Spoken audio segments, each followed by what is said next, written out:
Mr. Doggett. Thank you, Mr. Chairman.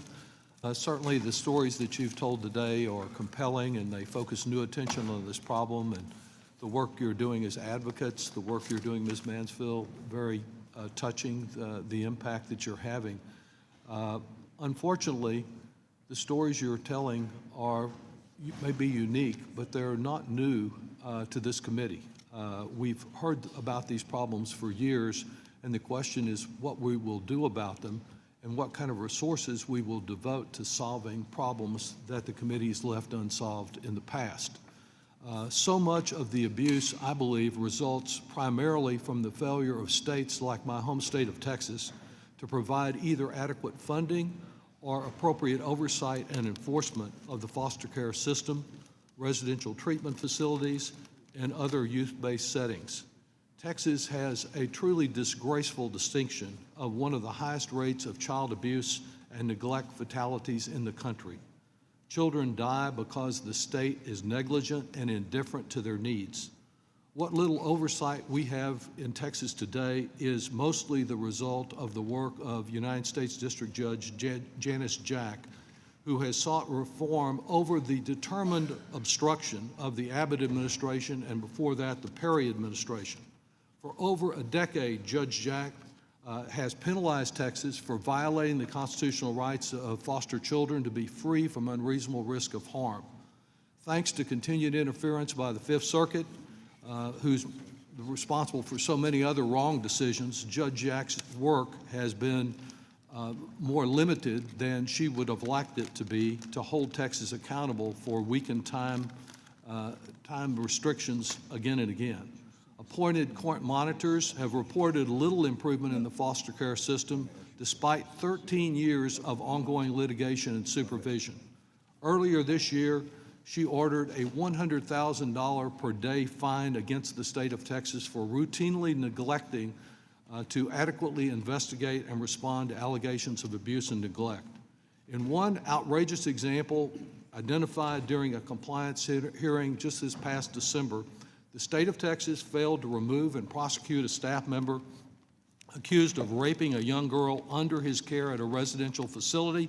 The girl had remained exposed to the worker for over a year until she was dumped into an emergency room alone with her jaw broken in 2 places. So the saddest part of your stories, I believe, is that they keep reoccurring, these kind of incidents, when states fail to do the job. And while the principal responsibility rests with the states, this committee could do much more. When I personally served about a decade ago as the ranking member of what was then called the Human Resources Subcommittee, I strongly advocated for much stronger federal funding to ensure the safety of these children. Foster parents need more support, particularly when caring for the special needs of children, and we must strengthen our caseworker workforce to increase the visits and the counseling. Ultimately, robust investments were never approved in the committee, following a long Republican tradition on the committee to insist that any improvements in the investments in the foster care system must be at the expense of other children under the jurisdiction of what was then the Human Resources Subcommittee. Even a proposal that I advanced that wouldn't have raised taxes but would simply have required the filing of a tax form for alimony payments and generated $2 billion to protect our children was rejected, and the state of Texas ultimately obstructed even the Republican approach that was later advanced. We know that in more recent times, states, because of pandemic funding that we provided, have done some creative things. In St. Petersburg, Florida, the Youth Opportunity Grants for youth that are aging out. In Madison, Wisconsin, more housing for foster children. I would just like to ask Mr. Geen, with limited resources, with the battle we will have over them again, of the many things that you and the other witnesses have identified, where can we do the most good with the limited amount of money that is likely to be available? Thank you for the question, Congressman. You're asking an essential question for this committee, which is how do you turn around a system in decline or not functioning without investing in the alternatives to what you're doing now? It's impossible to dismantle one part of the system without, at the same time, increasing the supply of alternatives. You mentioned two areas of incredibly need for investment. One, the workforce. Nothing can be done without a quality workforce. Every reform that you want to see requires that we have a strong workforce.